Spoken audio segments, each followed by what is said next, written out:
Alors, nous sommes de nouveau de retour sur une nouvelle interview. Je suis en compagnie de Charles Robin, que vous ne connaissez peut-être pas encore.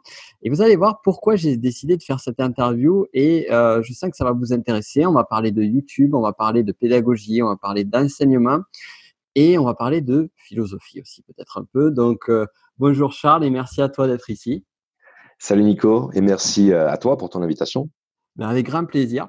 Alors, pour faire un petit peu l'introduction de, non pas de l'interview, mais de comment je t'ai connu par le web, et je vais te laisser te présenter un petit peu plus en détail, ça sera plus simple de se définir soi plutôt que d'avoir quelqu'un qui nous définit. Euh, j'ai commencé il y a un an de ça. Je cherchais des infos sur Nietzsche, me semble-t-il, et j'étais tombé sur ta première chaîne YouTube, donc de ton prénom-nom, Charles Robin, et j'ai commencé à écouter une première vidéo et j'ai trouvé ça super intéressant. Du coup, ça m'a amené sur une seconde vidéo sur Schopenhauer, me semble-t-il, et donc forcément, par intérêt, ben, classique, on aime une chaîne, donc on s'abonne à cette chaîne. Et plus tard, tu as sorti une seconde chaîne YouTube qui s'appelle Le Précepteur, donc j'imagine tu nous parleras un petit peu plus en détail, qui parlait d'éducation, de pédagogie plus particulièrement, d'accompagnement pour les élèves et aussi pour les parents. Et donc du coup, comme moi, au vu du business de la connaissance et de toute cette dynamique de transférer, de transmettre de la connaissance et cette notion de pédagogie, même si moi c'est plus un public, on va dire, d'adultes, ça m'a de suite intéressé. Donc je me suis abonné à cette seconde chaîne YouTube sur laquelle j'ai vu des codes que tu as mis en place sur tes vidéos YouTube dès le départ qui ont fait que ça a marché. Aujourd'hui, je vois que sur tes chaînes YouTube, donc tu as 27 362 abonnés au compteur sur ta chaîne Charles Robin et sur le précepteur, tu as 15 743 abonnés. Où est-ce que je veux en venir avec cette introduction-là? C'est que à un moment donné, j'étais un visiteur lambda de YouTube. Je suis tombé par hasard sur une chaîne YouTube. Je me suis abonné, j'ai kiffé le contenu.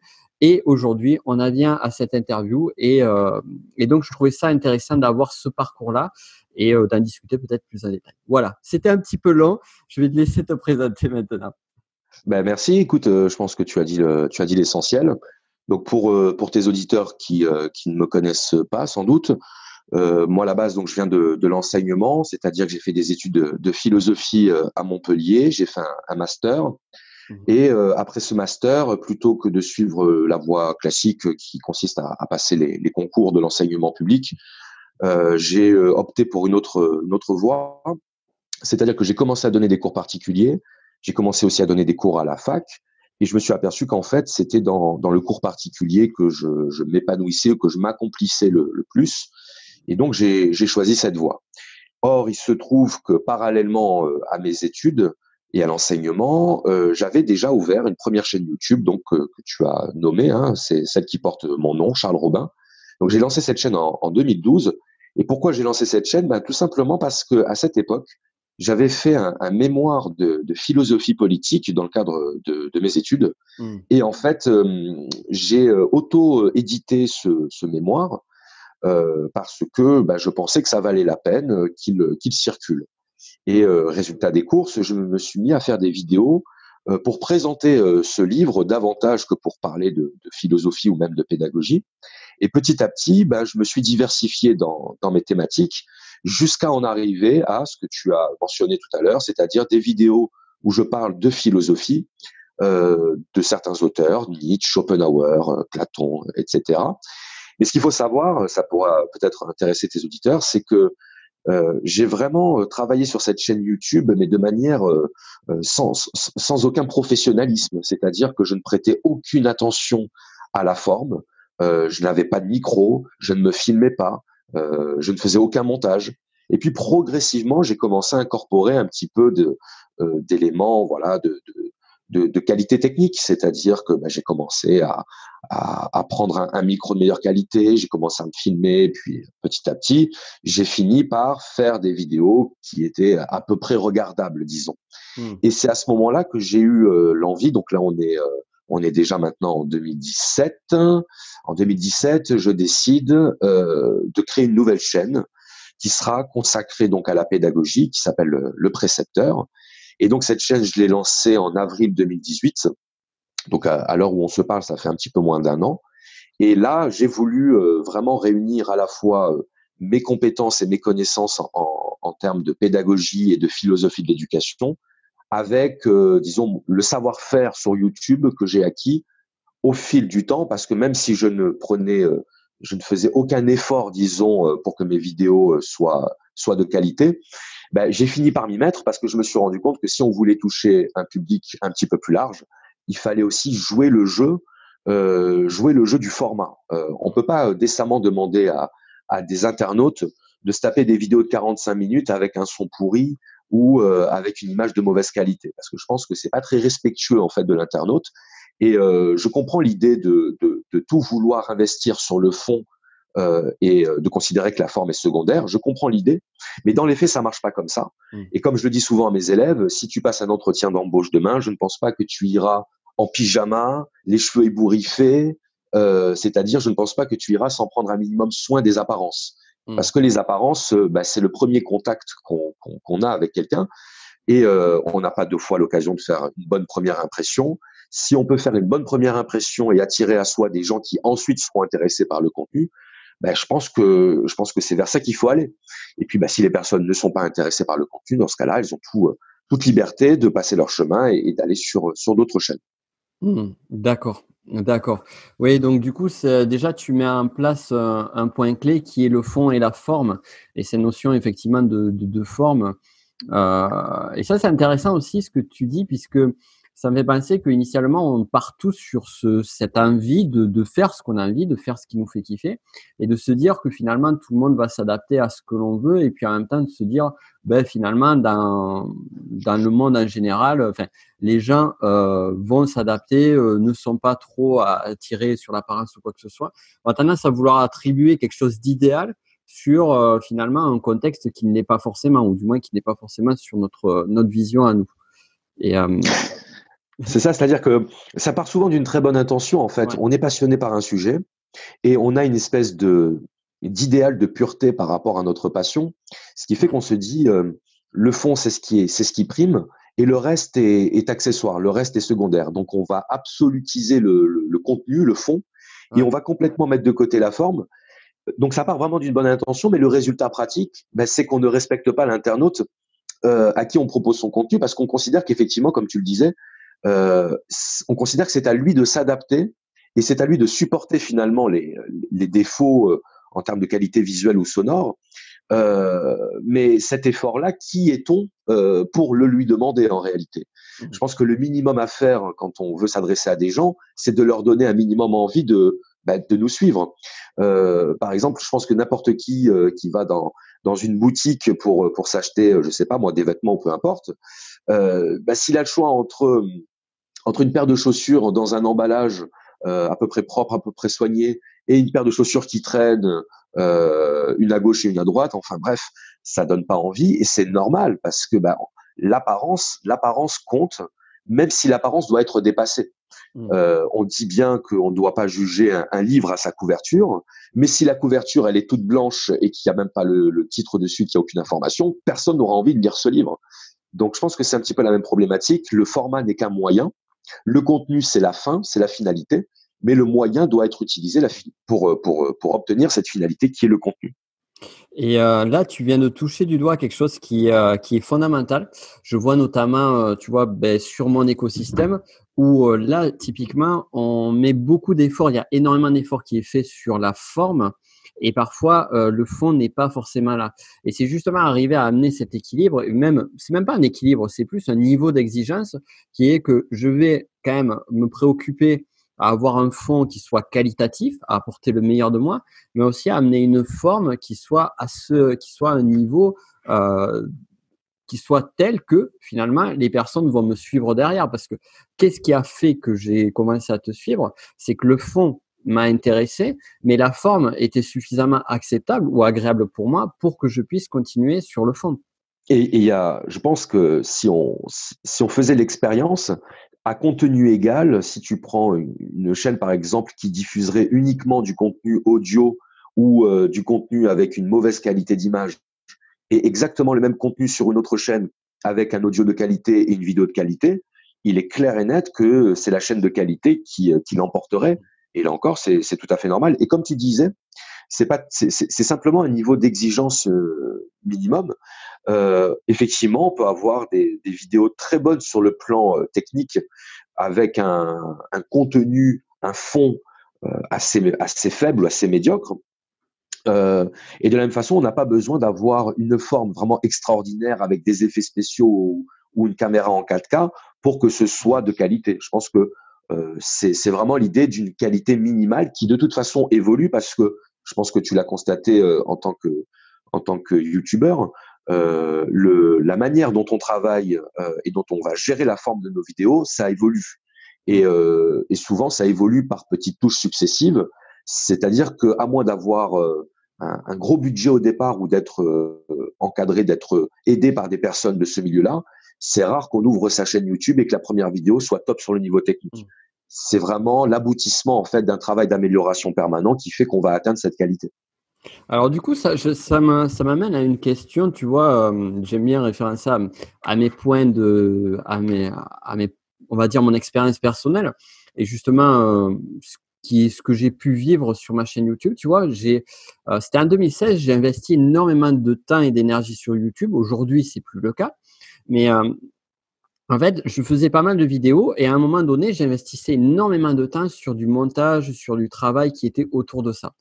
Et j'ai été super frustré in fine, parce que je me suis rendu compte que je passais une journée, voire 2 journées à bosser par semaine sur mes vidéos, et pour produire 2 vidéos par semaine.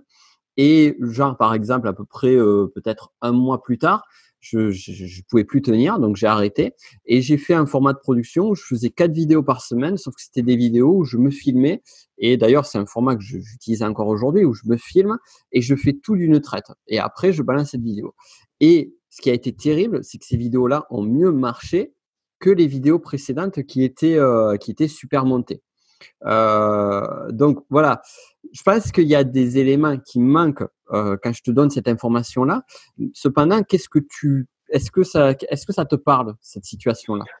Alors ça me parle, et j'allais même te poser la question, comment tu l'expliques toi? C'est-à-dire, selon toi, qu'est-ce qui a fait que ces vidéos ont mieux marché? Alors perso, c'est la bonne question. Heu, c'est difficile à dire. C'est difficile à dire. Je pense que, j'ai enlevé pas mal de fioritures qui finalement surchargeaient un petit peu on va dire, comment dire? Qui surchargeait un petit peu ma façon d'être, mon état d'être. Et du coup, sur les vidéos qui étaient tournées en one shot, je suis plus revenu à une forme plus authentique de moi-même. Et là, du coup, en fait, c'est intéressant parce que d'un coup, on se retrouve, je pense que c'est vraiment ça. D'un coup, on se retrouve avec quelque chose qui est bien travaillé, qui est fait à fond, mais où on peut perdre son authenticité.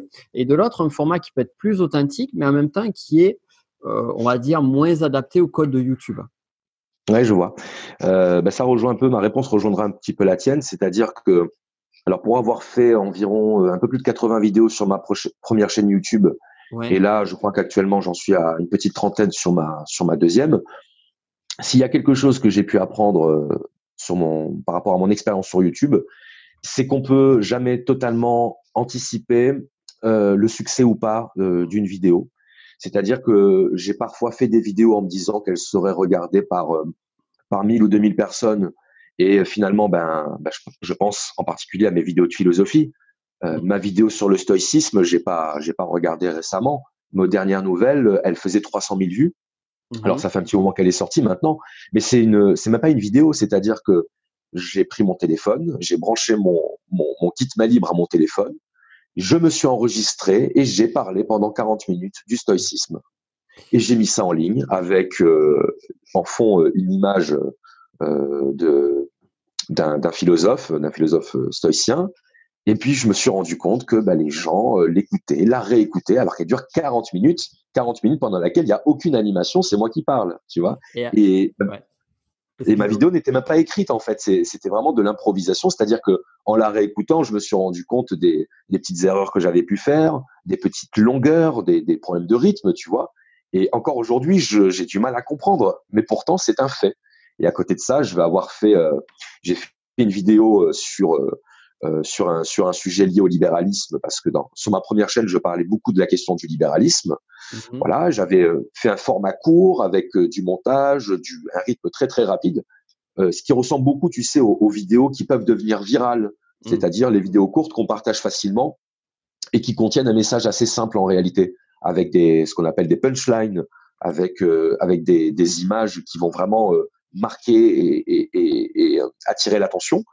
Et cette vidéo, elle a peut-être fait 5000 vues, tu vois. Donc, il y a une frustration dans un premier temps, il y a une incompréhension, et puis au bout d'un moment, il y a une acceptation. Et finalement, je pense que tu as raison sur le principe de l'authenticité, même si c'est quelque chose de très dur à définir, l'authenticité sur YouTube.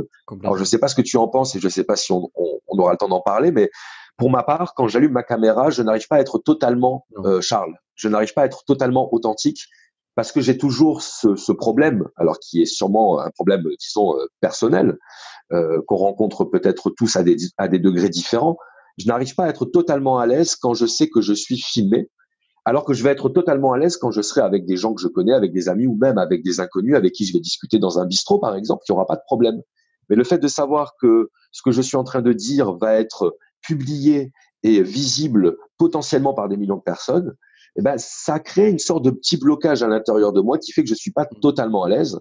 Et voilà pourquoi peut-être mes audios ont pu mieux marcher que certaines de mes vidéos, parce que quand tu es en audio, on ne te voit pas, donc quelque part, tu es moins exposé, donc tu es potentiellement plus authentique. Voilà. Donc ça, c'était un petit peu le bilan que j'en ai tiré, mais je ne sais pas ce que tu en penses. Ben justement, l'authentisme, on va en parler parce que là, tu viens de soulever un sujet où je pense qu'on pourrait avancer et puis apporter de bonnes pistes de réflexion à celles et ceux qui nous écoutent. Mais avant cela, pour tes vidéos, concernant ces vidéos-là spécifiquement, puisque celle de mémoire, celle que tu avais faite sur Nietzsche et Schopenhauer, c'était exactement le même format, me semble-t-il, avec une image et de l'audio derrière. C'est bien ça, non? C'est bien ça. Et donc moi je me rappelle, en fait, j'ai vraiment la vision de, tu vois, l'ancrage visuel, l'ancrage de ce moment-là. J'étais en train de cuisiner et j'aime bien me mettre des trucs en fond. Et en fait, ce que j'ai fait, c'est que j'avais dans ma liste de vidéos à regarder quelques vidéos sur, notamment sur Nietzsche, dont ta vidéo en question. Je balance la vidéo et en fait, j'ai écouté la vidéo. Et les autres vidéos, après que j'ai commencé, donc j'ai écouté la première vidéo, je me suis dit, c'est super intéressant. Et moi, ce qui me plaît, c'est quand j'arrive à la fin d'une vidéo, je me dis, mais j'ai appris des trucs. Donc, fort de ce constat-là, donc du coup, j'ai regardé ta chaîne, je m'y suis abonné et j'ai mis à regarder plus tard la vidéo sur Schopenhauer et une autre encore. Et pareil, même rebelote, même routine, je suis en train de manger, je suis en train de préparer à manger et je m'écoute la vidéo. Et en fait, si tu veux, j'ai écouté tes vidéos sous un format qui est un format podcast. Et c'est vraiment ça en fait. Pour moi, c'était un podcast. J'avais le son, j'écoutais le son et je faisais mes choses à côté et ça passait tout seul, quoi. Ça m'accompagnait. Donc ça, moi, c'est ça que j'ai apprécié.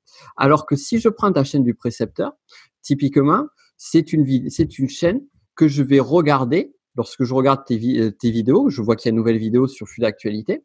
Déjà, petite parenthèse, je ne vais pas toutes les regarder pour une simple et bonne raison, c'est que ce n'est pas un sujet qui va me parler totalement. C'est-à-dire qu'il y a certaines parties, certaines vidéos en particulier qui vont me parler sur ce sujet-là.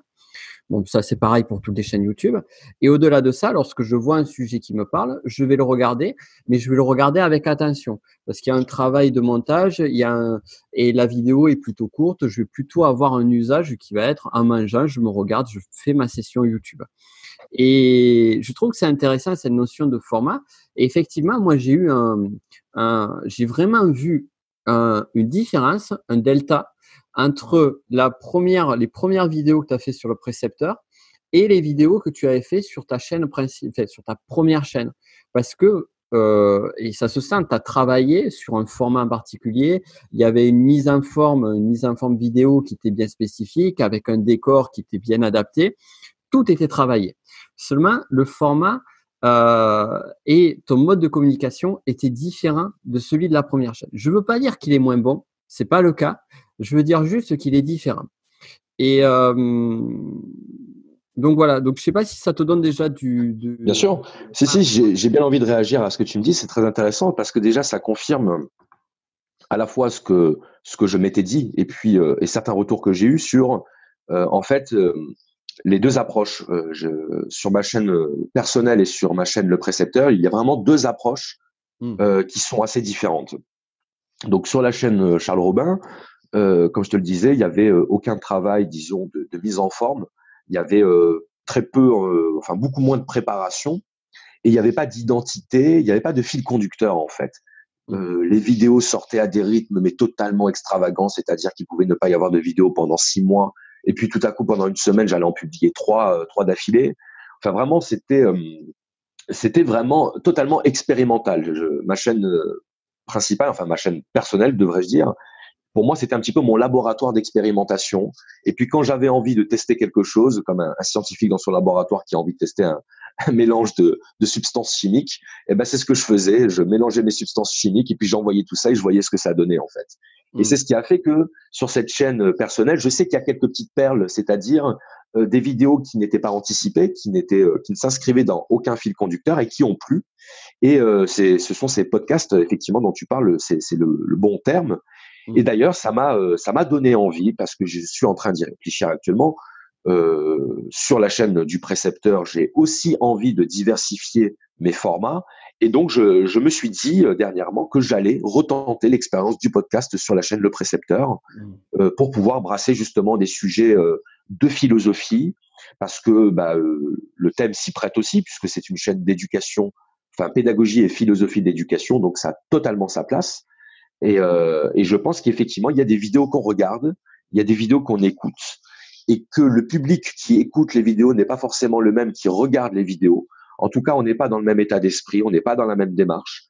Et moi, c'est vrai que ça me frustre un peu. Je trouve ça un petit peu dommage que un certain public que j'avais sur ma chaîne personnelle, qui aimait bien écouter de longues vidéos où je parlais pendant un certain temps sans forcément avoir préparé, ces gens-là ne s'y retrouvent pas forcément sur la chaîne du Précepteur, qui est une chaîne, on va dire, dans les codes de forme, dans les codes stylistiques, et plus généraliste. C'est-à-dire que, tiens, ça peut peut-être intéresser comme information, ma chaîne Charles Robin, elle a été ouverte en 2012, et en 2017, je crois, je ne veux pas dire de bêtises, hein, mais approximativement 2016-2017, je n'avais pas encore atteint les 1000 abonnés. Et ensuite, elle a décollé en quelques mois, elle a décollé pour finalement continuer à augmenter sans même que je m'en rende compte. À l'inverse, la chaîne du Précepteur, je l'ai ouverte, c'était le 11 avril 2018, donc il y a un petit peu moins d'un an. 8 jours après, il y avait 1000 abonnés. Et là, aujourd'hui, on est à moins d'un an après, je suis à 15 000 abonnés. C'est-à-dire que la progression a été beaucoup, beaucoup, beaucoup plus rapide. Elle a été vraiment fulgurante. Je pense que c'est en partie parce que ce sont des vidéos qui s'adressent potentiellement à plus de monde aussi et qui respectent davantage les codes et le format. Donc, on va dire que les gens qui étaient sur ma chaîne principale sont sûrement des gens particulièrement intéressés par la philosophie, par la réflexion, qui sont vraiment dans une démarche de compréhension, d'augmentation de la conscience, ce genre de choses, tu vois. Finalement, ces personnes-là, elles sont quand même démographiquement un petit peu moins nombreuses que les personnes qui vont s'intéresser à la pédagogie ou à l'éducation. Pourquoi ? Parce que il y a des millions et des millions de parents d'élèves en France qui sont là encore susceptibles d'être intéressés par des sujets liés à la pédagogie et qui n'auraient pas du tout été intéressés par une vidéo sur le stoïcisme ou sur Nietzsche ou sur Schopenhauer. Et maintenant, mon objectif aujourd'hui, maintenant que je commence à avoir suffisamment d'expérience sur YouTube pour comprendre à peu près ce que je suis en train de faire, c'est de réunir en fait toutes ces personnes-là, parce que je suis toujours le même Charles. Le précepteur, c'est toujours Charles, mais Charles qui va proposer un contenu un peu plus ciblé. Maintenant, j'ai pas envie de perdre cette audience de mon ancienne chaîne, parce que je pense qu'ils auraient aussi des choses à trouver sur ma nouvelle chaîne. Donc, ça va être à moi de faire ce travail, de diversifier mes formats pour que tout le monde puisse s'y retrouver. Et ça rejoint exactement ce que tu disais. Tu vas voir apparaître une nouvelle vidéo sur ma chaîne, une vidéo sur la dyslexie, une vidéo sur la réforme de l'école. Bon, tu pourras te dire, ça m'intéresse pas. Ça m'intéresse pas parce que je me sens pas concerné. Et peut-être qu'un jour, j'aurai envie de m'y intéresser, mais aujourd'hui, ça ne m'intéresse pas. Alors qu'à côté de ça, tu as des parents d'élèves qui vont tomber dessus et qui vont dire, voilà, j'ai un enfant qui est dyslexique, j'aimerais bien savoir ce que ce monsieur a à dire par rapport à ça. et du coup, ça va être une autre audience. Voilà. Mais tu vois, sur cette chaîne Le Précepteur, je propose aussi un contenu très, très, très varié parce que tu vas trouver une vidéo sur la dyslexie, voilà, où je parle de la dyslexie en 7 ou 8 minutes. Et puis, tu vas trouver une vidéo où j'analyse les figures de style dans les chansons de Booba, par exemple, tu vois. Deux choses qui sont totalement différentes. On peut même se demander. Que tout le monde devrait voir d'ailleurs. C'est vrai? Ah ben, je te remercie. Bah écoute, en tout cas, c'est la vidéo qui a fait le plus de vues sur ma chaîne actuellement. Ouais, j'imagine. Et j'en suis assez satisfait de cette vidéo parce que j'ai fait un gros travail, justement. Bah alors là, parlons-en. Un gros travail de montage. Alors, gros travail de montage à mon niveau. C'est-à-dire que je travaille tout seul, je fais mes vidéos tout seul, je les écris, je les tourne et je les monte tout seul. Et je n'ai aucune formation dans ce domaine-là. Vraiment, je viens pas du tout de l'audiovisuel. Moi, je fais de la philosophie. Et jusqu'il y a pas si longtemps, je considérais que l'audiovisuel, c'était quelque chose de forcément superficiel et d'inintéressant, tu vois. Donc, je pars de loin, hein, je pars vraiment de très, très loin. Et cette vidéo, j'en suis assez content. Et effectivement, elle a un côté divertissant et instructif en même temps. Elle peut s'adresser à des élèves, mais elle peut aussi s'adresser à des adultes. Elle peut s'adresser à des musiciens qui sont intéressés justement par le rapport au texte, l'écriture de chansons, ce genre de choses. Et ça, il n'y a pas vraiment de cible. Il n'y a pas vraiment, quand je l'ai faite, cette vidéo, je ne savais pas à qui elle allait s'adresser, mais je savais qu'elle allait trouver son public et effectivement, ça a été le cas. Ouais, et puis c'est intéressant. Il y aurait beaucoup de choses à décrypter sur cette vidéo pour son succès. Et au-delà de ça, j'aimerais vraiment peut-être. Il y a plein, en fait, plein de choses. Là, je vois, j'ai mon cerveau qui tourne dans tous les sens parce qu'il y a plein de sujets qui sont abordés. Au regard déjà des deux chaînes, moi, ce que je trouve intéressant aussi, c'est que finalement, de vue de ce que tu me dis, finalement, il y a deux usages bien différents. Il y a deux usages différents et il y a finalement deux univers ou deux types de profils, on va dire deux avatars clients, on pourrait parler ça comme ça, ou deux types de publics bien différents. Et donc chacune des deux finalement, j'ai l'impression que tu as réussi, peut-être sans le vouloir initialement et après en le réfléchissant intelligemment sur la seconde, mais tu as réussi à parler à ces deux publics-là. Maintenant, effectivement, ce que tu dis sur le précepteur, c'est clair que l'audience, le public, est beaucoup plus large que sur ta chaîne principale, que sur le domaine de la philosophie. Petite parenthèse avant que j'oublie le truc, peut-être que justement la notion de podcast philosophique, ça pourrait être intéressant de le faire sur le format carrément podcast. Ça pourrait avoir du sens, tu vois, hors YouTube. Donc ça, c'était une petite parenthèse. Et je voulais justement en venir plus sur la partie, on va dire, très pratico-pratique d'un point de vue business. Toi, de ton côté, est-ce que tu vois du sens d'un point de vue entrepreneurial sur ces deux chaînes-là ou est-ce que c'est juste le précepteur aujourd'hui? Alors, c'est une bonne question. Quand j'ai lancé ma chaîne YouTube Le Précepteur, je l'ai fait en même temps que je créais ma société de formation pédagogique en ligne. Mmh. Pourquoi? Parce que je suis enseignant particulier, comme j'ai pu le dire, et que c'est un métier qui me plaît, mais que j'avais envie, disons, de faire évoluer. J'avais envie de faire évoluer ma pratique de ce métier. Et puis, de manière tristement et bassement matérielle, il faut bien bouffer, il faut bien remplir le frigo. C'est ça. Donc moi, j'ai été salarié pendant 10 ans, pendant mes études et un petit peu après, parce que j'ai fait des études assez longues et j'ai continué mon activité de salariat pendant quelques années après. Mmh. J'étais manutentionnaire, hein, c'est un métier alimentaire. Donc, si tu veux, le monde du travail, je sais ce que c'est, j'en viens et ça ne m'a jamais fait peur. Donc, je connais un petit peu les contraintes que vivent les gens qui ont voilà des métiers peu qualifiés ou des métiers alimentaires ou des métiers manuels, qui sont des métiers très éprouvants, très difficiles, qui font que, à titre personnel, j'aurai toujours un immense respect pour les personnes qui font ces métiers-là, quoi qu'on puisse en dire par ailleurs. Hein, je sais que c'est souvent de bon ton de distinguer, de différencier les métiers intellectuels et les métiers manuels. Mais je peux dire à tous les gens qui nous écoutent que pour faire un métier manuel, faut être intelligent. Faut Ouais. pas être bête parce que on acquiert une grande intelligence par les métiers manuels. Mais bon, c'est un autre sujet.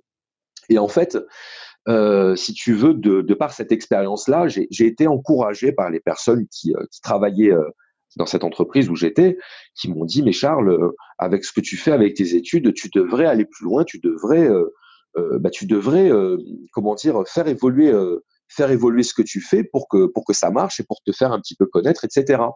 Alors moi, au départ, j'avais une très grande pudeur par rapport à ça parce que j'aime pas l'idée de se mettre en avant. J'aime pas l'idée, si tu veux, par exemple, quand je donnais un cours à la fac, j'étais toujours gêné quand j'arrivais dans la salle parce que je me suis dit, mais c'est pas possible, quoi. Je vais être payé pour que des gens viennent m'écouter et prendre des notes. Mm. Mais je trouvais ça, je me disais, mais qui suis-je pour que les gens viennent et payent un droit d'inscription pour venir m'écouter? Donc j'ai toujours eu une espèce de sentiment d'illégitimité en fait par rapport à ça. Et peut-être même que si j'allais voir un psychanalyste, il me dirait que mon activité sur YouTube est en fait une thérapie bon, bref, C'est peu une très bonne importe. chose aussi, hein, finalement. Exactement, parce que finalement, ça peut aussi servir à ça et pourquoi pas. Ouais. Et, Ça me et fait donc, penser au syndrome de l'imposteur, typiquement. C'est quelque chose que finalement énormément de personnes vivent. Et je suis sûr qu'il y a beaucoup de personnes qui nous écoutent qui ressentent ça. oui, et des personnes qui ne se lancent pas parce qu'elles ont peur justement de ça, alors qu'il y a des personnes qui justement ne réfléchissent pas une seule seconde, se lancent et ne se posent pas autant de questions et Exactement.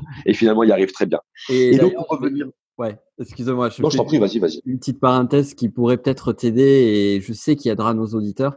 C'est que sur le syndrome de l'imposteur, généralement, si on se pose la question de savoir si, entre guillemets, on est un imposteur ou pas, c'est qu'on a suffisamment de conscience professionnelle pour faire du travail de qualité. Donc, généralement, Ouais, c'est paradoxal, quoi. Donc, ouais, je suis d'accord, et je pense que fondamentalement, on reste dans le domaine des croyances auto-limitantes et qu'en fait, on s'empêche de faire les choses alors qu'en fait, on devrait les faire sans se poser la question. Et donc, ça me fait arriver, je rejoins la question, hein, je réponds du coup à ta ouais, question qui était, du coup, j'ai lancé ma chaîne Le Précepteur en même temps que j'ai créé cette société de formation pédagogique avec un site internet. Et donc, c'est à partir de là que j'ai décidé de professionnaliser mes vidéos sur YouTube.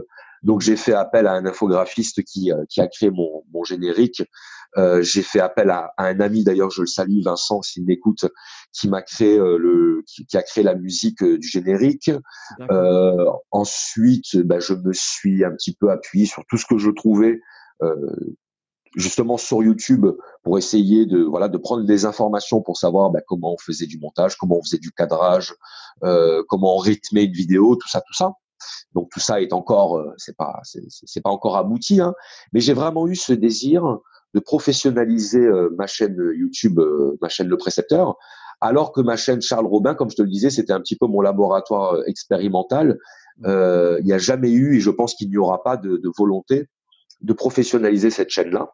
Donc, ce sont vraiment deux choses assez distinctes, vraiment D'accord. dans l'approche, dans la démarche, même si à terme, j'aimerais bien, et j'y travaille, j'aimerais bien retrouver sur ma chaîne Le Précepteur cette espèce d'insouciance et de légèreté que j'ai pu avoir parfois sur ma chaîne Charles Robin. Quand je parle d'insouciance et de légèreté, je veux dire le fait de me concentrer justement pour le coup sur le fond et pas sur la forme, et donc aller vers des formats audio où par exemple, je pourrais parler d'un sujet pendant une demi-heure ou trois quarts d'heure sans l'avoir préparé, sans l'avoir écrit.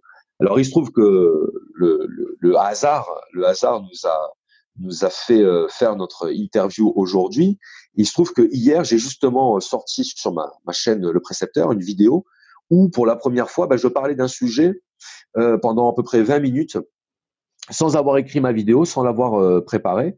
Et je demandais à la fin de cette vidéo, voilà, si vous souhaitez que je fasse d'autres vidéos sur ce format, plus long et plus lent, moins travaillé, au sens où y a beaucoup moins de montage, il n'y a pas d'écriture, faites-le moi savoir. Et effectivement, j'ai eu déjà des retours de personnes me disant, oui, oui, j'aime ce format, continue, fais des formats comme ça, un peu plus longs. J'en ai même un qui m'a dit, ça m'a fait sourire, qui m'a dit, mais vraiment, 20 minutes, c'est considéré comme étant long sur YouTube.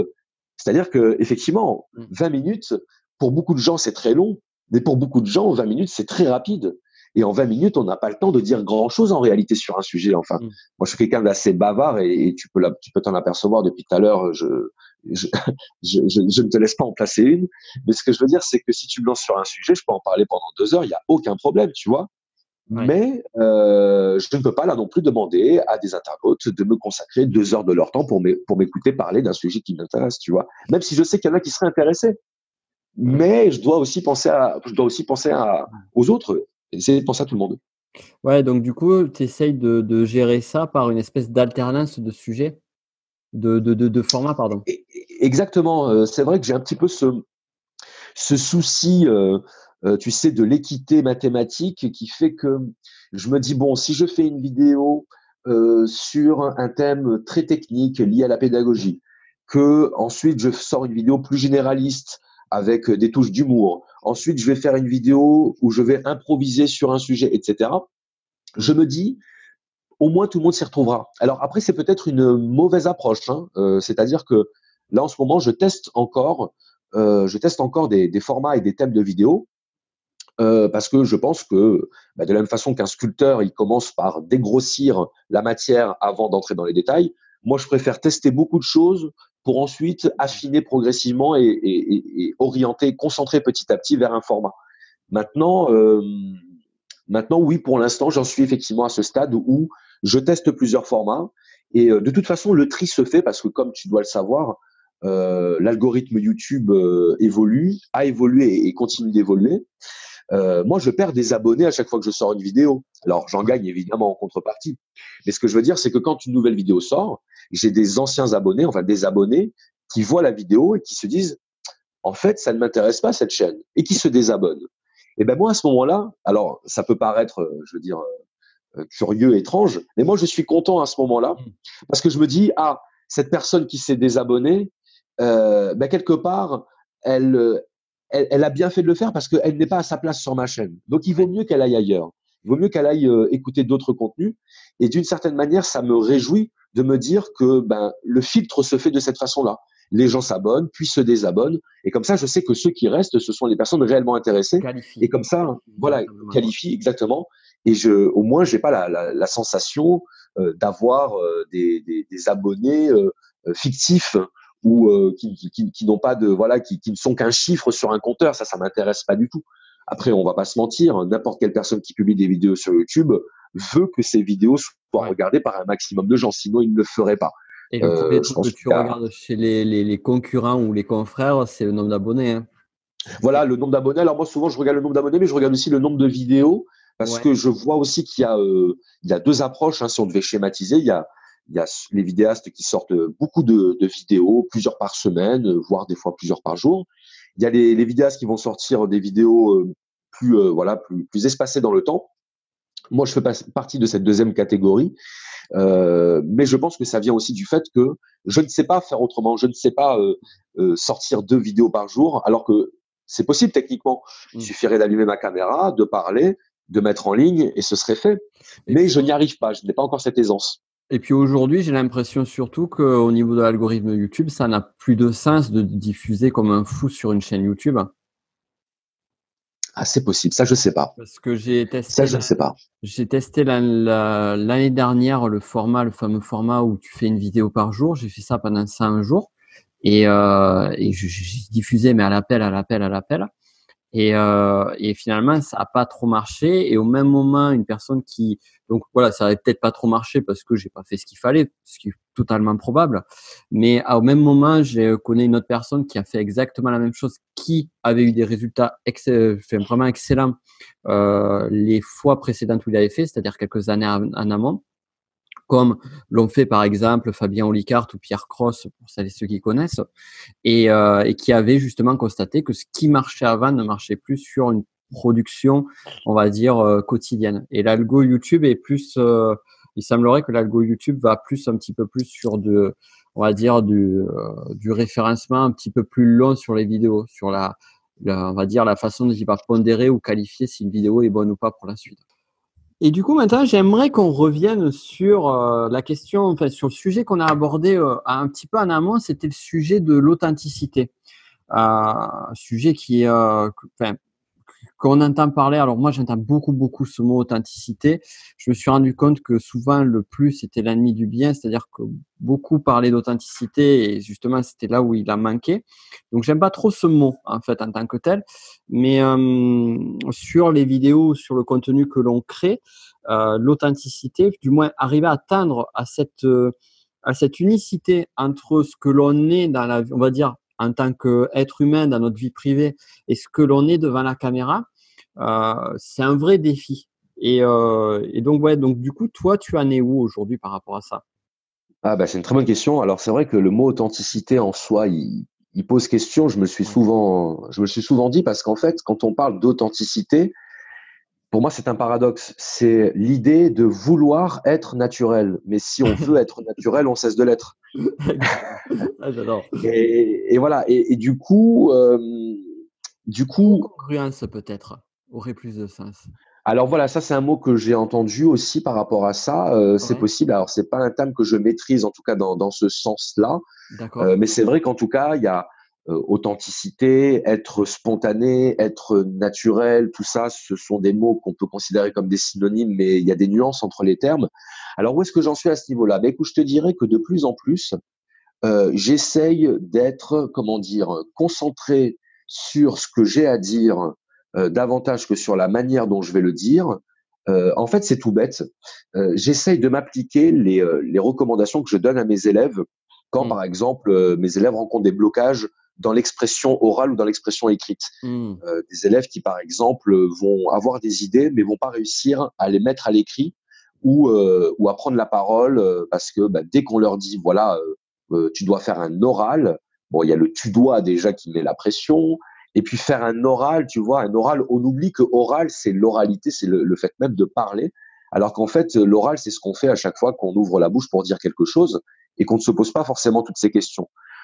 Si tu vas raconter à l'un de tes amis le dernier film que tu as vu, tu vas pas avoir la sensation de passer un oral, tu vas avoir la sensation d'être en train de lui raconter ce que tu as vu. Et du coup, à ce moment-là, tu oublies que tu es en train de parler pour tout simplement te concentrer sur bah, le souvenir du film que tu as vu pour pouvoir lui raconter. Et en fait, dès lors qu'on est, comme je te le disais tout à l'heure, exposé, c'est-à-dire concrètement, dès que tu allumes la caméra, tu sais que ce que tu dis va être vu, va être écouté, potentiellement disséqué, analysé, critiqué aussi. Alors il y a cette peur du jugement qui forcément rend difficile le fait d'être naturel, le fait d'être spontané. Et puis, il y a aussi le jugement qu'on a soi-même sur ce qu'on va dire. Par exemple, là, tu vois, on est en train de faire un entretien tous les deux. Ça me semble naturel dans le sens où malgré la barrière de la distance, je te vois, tu m'entends, on arrive à communiquer de manière à peu près naturelle. Mmh. Mais tout ce que je suis en train de te dire là, je pense que j'aurais beaucoup, beaucoup de difficultés à l'exprimer si j'étais tout seul derrière ma caméra, tu Mmh. vois. Donc, je pense que l'interaction aussi facilite la spontanéité, là où la solitude va forcément la rendre plus difficile. Après, je pense qu'il y a aussi des profils différents. Il y a des profils de personnes qui sont plus à l'aise avec bah, le fait de s'exprimer derrière une caméra. Moi, je suis toujours impressionné quand je vois des personnes qui vont allumer la caméra. Alors, j'ai déjà assisté, j'ai déjà participé à des émissions sur lesquelles il y avait un plateau, voilà, avec des caméras, des techniciens derrière les caméras. Et puis, tout à coup, je voyais le présentateur faire son speech, mais de manière complètement naturelle, c'est-à-dire que bah, tu sais ce qu'on fait tous quand on parle parfois, c'est-à-dire des blancs, des maladresses, Mmh. un mot qu'on utilise à la place d'un autre. Moi, j'avoue que ça me bloque par anticipation. Je me dis si je dis quelque chose qui ne va pas, ça va pas le faire. Mais en fait, quand je me pose plus la question, comme là par exemple, quand je me pose pas la question, en fait, ben, je m'aperçois que c'est pas si grave que ça et que c'est même beaucoup plus agréable pour les gens qui nous écoutent d'avoir ce côté un petit peu approximatif, d'avoir ce côté un petit peu maladroit, parce que c'est ce qui fait qu'on va se sentir en proximité avec celui qui parle, tu vois. Là où un discours, par exemple, je vais écrire un discours et le prononcer, ça va être chiant, ça va être ennuyeux parce que bah, justement, il n'y a pas cet élan intérieur qui fait que bah, tu vas t'exprimer du fond du cœur et du fond de l'âme, quoi. Et donc c'est quelque chose personnellement que j'essaye de d'améliorer, bah, tout simplement par la pratique. C'est-à-dire que dans mon esprit, je me dis que à force, je finirai par réussir à allumer ma caméra et à être naturel, le plus naturel possible. Par exemple, j'ai fait un live il y a 2 semaines maintenant sur ma chaîne YouTube. C'était mon premier live. Et je voulais, en fait, j'avais pas grand-chose de spécial à dire pendant ce live, tu vois. Et d'ailleurs, le principe d'un live, c'est surtout de l'interaction avec les internautes.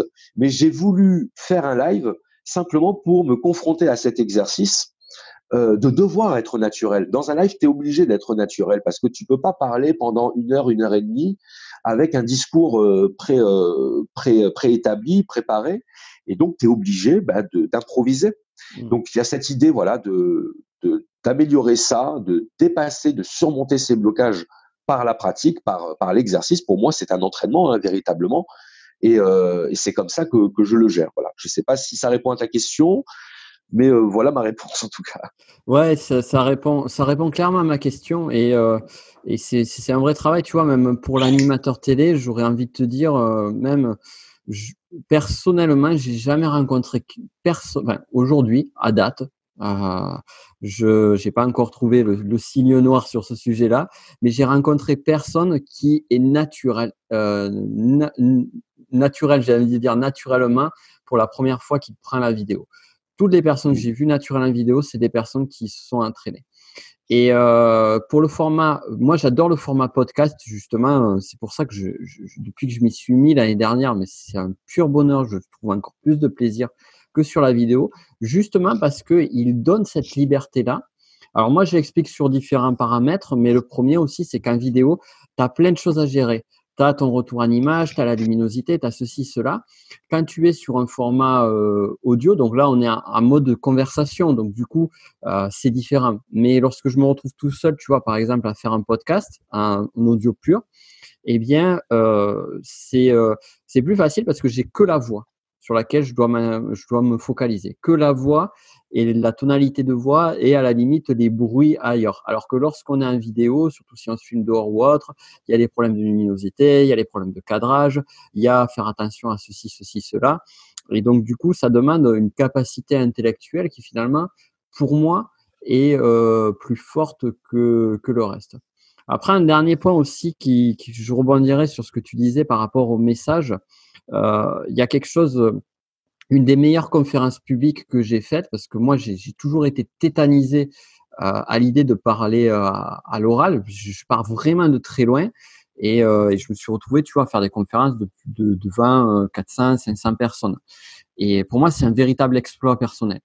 Et une fois, j'ai fait une conférence devant 400 personnes. C'était une des meilleures conférences que j'ai faites. Et pourquoi c'était une des meilleures conférences? Parce que avant d'entrer sur scène, je me suis pas mal conditionné, mais je me suis surtout conditionné sur un point qui a vraiment fait le delta et que j'ai pas forcément reproduit après, qui est que je me suis dit, les gens ne sont pas là pour moi, ils sont là pour le message. Concentre-toi sur le message. Ce n'est pas toi, c'est le message.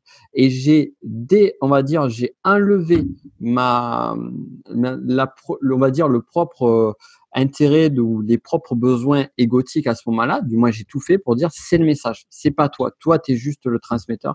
Et ça m'a énormément aidé parce que ça m'avait boosté et ça m'avait donné une énergie qui était une énergie qui me transcendait, quoi. Donc voilà, ça c'est des points que je rajouterai en plus on va dire, de mon expérience perso sur le sujet.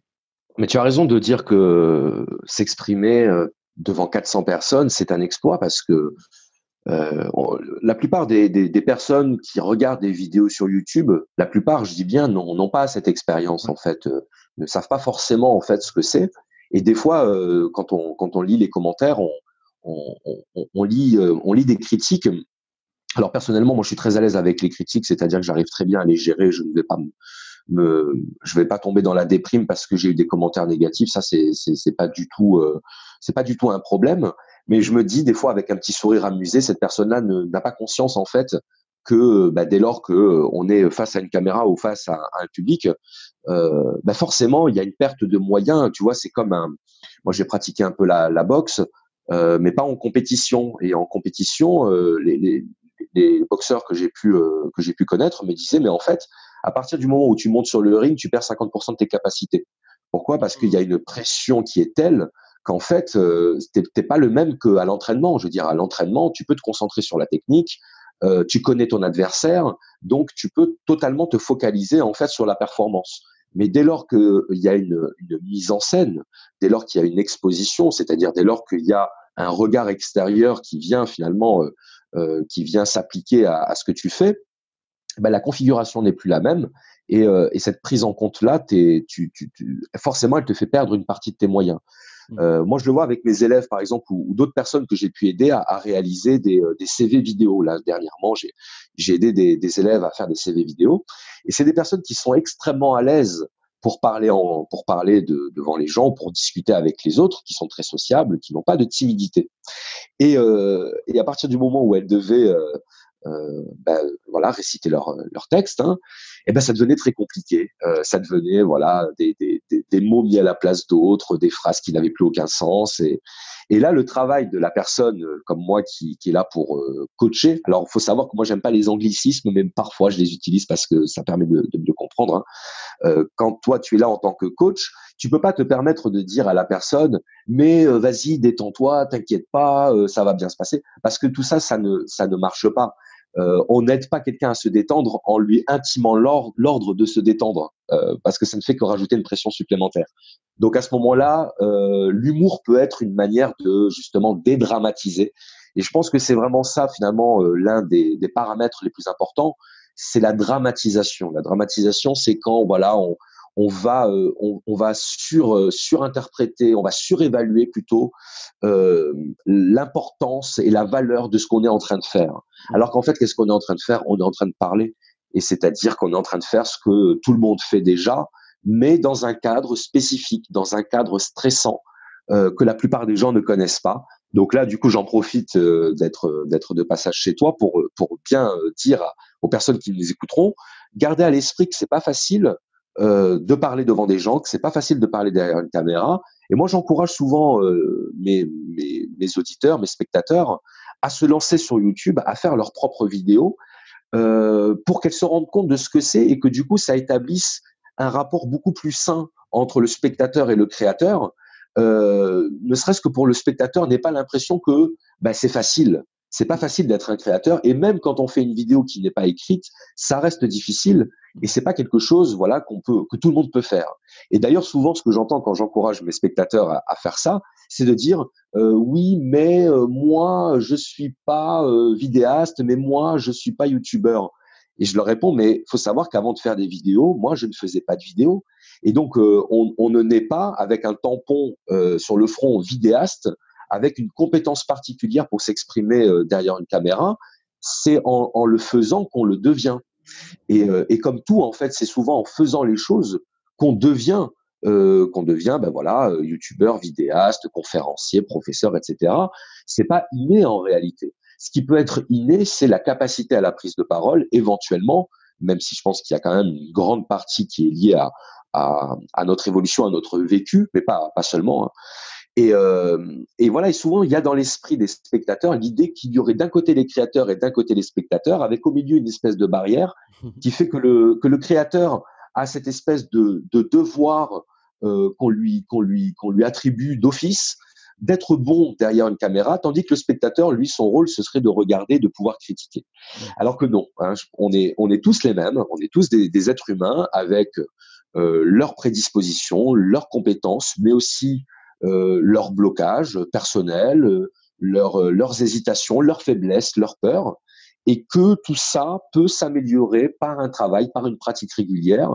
Donc oui, faire des vidéos, ça peut prendre la forme d'une thérapie dans certains cas, parce que ça permet de se détacher du regard de l'autre et de relativiser en fait l'importance et la valeur de ce qu'on va faire. C'est ouais, tout à fait, tout à fait. C'est très pertinent ce que tu dis et c'est un exercice génial. Ouais. C'est un exercice vraiment génial pour ça, même si on diffuse pas forcément le contenu, le simple fait de le faire. Le simple fait de le faire. Bien sûr. Je vais finir sur une dernière question parce que j'aurais d'autres questions à te poser, mais je pense qu'on y restera encore 2 ou 3 heures et je ne sais pas si on va nous écouter jusque-là. Donc, du coup, ma dernière question, ça sera celle que je pose toujours à mes invités. C'est, on parle beaucoup, enfin, du moins, on voit pas mal les édifications de succès. Moi, ce qui m'intéresse, c'est des échecs. Pourquoi? Parce que les échecs sont toujours source d'un très bel enrichissement. Donc, est-ce que tu pourrais partager avec nous un de tes pires échecs et ce qu'il t'a apporté? Alors, l'un de mes pires échecs, écoute, je vais parler de quelque chose que j'estime être un échec, on va dire, a posteriori. Et je te rejoins d'ailleurs sur ta vision que ce sont les échecs qui sont formateurs. Justement, hein, pour rester dans la thématique, il faut savoir que mes premières conférences que j'ai pu donner, parce que j'ai donné quelques conférences au moment de la publication de mes livres, j'écrivais j'écrivais mes conférences. C'est-à-dire que quand je me présentais, voilà, devant le public, je m'installais et je lisais mes conférences. Alors évidemment, j'essayais d'y mettre de l'intonation pour que ce soit audible. Mais en fait, j'avais des retours par rapport à ça qui me disaient, mais Charles, autant ce que tu dis est intéressant, mais autant le fait que tu lises, c'est chiant, on s'endort. Tu mets des mots parfois, des mots techniques, alors tu pourrais dire les choses de manière beaucoup plus simple et vraiment, ça donne pas envie de t'écouter. Alors ça, je le vivais très mal parce qu'en fait, j'avais justement, en fait, si tu veux, moi j'écrivais précisément parce que je voulais proposer un contenu abouti, un contenu travaillé, donc c'était dans une intention de bien faire. Et on me faisait remarquer que, en fait, c'était tout le contraire que je provoquais, tu vois. Et souvent, après une conférence, comme tu le sais, il y a le jeu des questions-réponses avec le public. Et là, je devenais une autre personne, c'est-à-dire que j'interagissais avec les gens et puis ça devenait beaucoup plus vivant et beaucoup plus intéressant. Et en fait, j'ai vécu ça comme un échec. Et aujourd'hui, par exemple, je me suis interdit de refaire une conférence et même une vidéo apprise par cœur. C'est-à-dire que je fais toujours en sorte qu'il y ait une partie improvisée dans ce que je fais, parce que je pense tout simplement, et là je vais faire un peu mon philosophe de service, Platon disait que la vérité, c'était ce qui sortait de l'homme vrai, l'homme véridique. Et en fait, quand on est véridique, quand on est authentique, même si je comprends que le mot ne soit pas forcément le plus adapté, ce qui sort de nous sera vrai, non pas au sens où ce sera exact, mais au sens où ce sera en correspondance avec ce qu'on est à ce moment-là. Et je pense que l'échec est toujours une bonne chose après coup, parce que lorsqu'on combine l'échec avec l'attention, le fait d'être attentif à ce qu'on fait et au retour qu'on a sur ce qu'on fait, eh bien, l'échec devient la base de l'amélioration. Et c'est grâce à ça qu'on progresse. Il n'y a pas de progrès sans échec et sans constat d'échec. Et aujourd'hui, je souris quand je repense à mes échecs parce que je me dis ce sont eux qui m'ont amené à m'améliorer, ce sont eux qui m'ont amené à là où j'en suis. Et ce qui est intéressant et assez même fascinant là-dedans, c'est que on n'arrivera jamais à atteindre la perfection et on aura toujours des défauts, des imperfections et des échecs qui vont nous amener à nous corriger et donc à nous améliorer. Donc voilà, il n'y a pas d'échec, il n'y a que des résultats. On doit prendre en compte les résultats de ce qu'on fait pour avancer. Et tant mieux s'il y a des défauts, tant mieux s'il y a des approximations, parce que c'est la preuve qu'on est des êtres humains. Génial, super, super. Du coup, je crois qu'il n'y a rien à dire de plus, si ce n'est où est-ce qu'on te retrouve pour aller plus loin. Alors, vous pouvez me retrouver sur ma chaîne YouTube Le Précepteur. Donc, je vous invite à aller voir si ça vous intéresse et éventuellement à vous abonner. On peut également me retrouver pour du contenu plus philosophique et plus intimiste, disons, sur ma chaîne personnelle Charles Robin. C'est une chaîne sur laquelle je ne publie plus pour l'instant, mais peut-être que dans un avenir proche ou lointain, je republierai. Voilà, sur mon site internet www.monprecepteur.fr. Et je suis aussi sur les réseaux sociaux, donc sur Facebook, Le Précepteur, sur Instagram, Charles Précepteur. Voilà à peu près où on peut me trouver. Je suis assez présent, voilà, sur les réseaux sociaux. Super. Et donc, vous retrouverez tous les liens dans la description si vous êtes suffisamment curieux et curieuse. Et j'en profite aussi pour finir pour dire que toutes celles et ceux qui nous écoutent sur iTunes, de penser à mettre un 5 étoiles, ça serait sympa. Des étoiles et un petit commentaire, ça aide ce podcast, surtout si vous avez aimé cette interview et cet échange. Voilà. Et moi, je voulais te remercier, Nico, avant qu'on coupe. Je veux te remercier parce que tu es une personne très très sympathique et avec qui j'ai eu beaucoup de plaisir à échanger. Je t'ai, comme je te l'ai dit par message sur Insta, je peux le dire, je vais pas en faire un secret. Oui. Il se trouve que tu m'avais contacté et que par hasard, si on peut employer ce mot, je suis tombé sur certaines de tes vidéos sur YouTube qui m'ont beaucoup intéressé et c'est seulement après que j'ai fait la connexion que c'était toi qui m'avais contacté. Donc, merci beaucoup pour ton invitation. Ça a été très agréable d'échanger avec toi et puis j'espère qu'on aura l'occasion de remettre ça. Ouais, je n'en doute pas. En tout cas, merci à toi pour toute la richesse de ce que tu nous as apporté. Je le savais dès le départ que ça allait être une très bonne interview et j'en suis très satisfait et j'espère que ce sera le cas pour les auditeurs.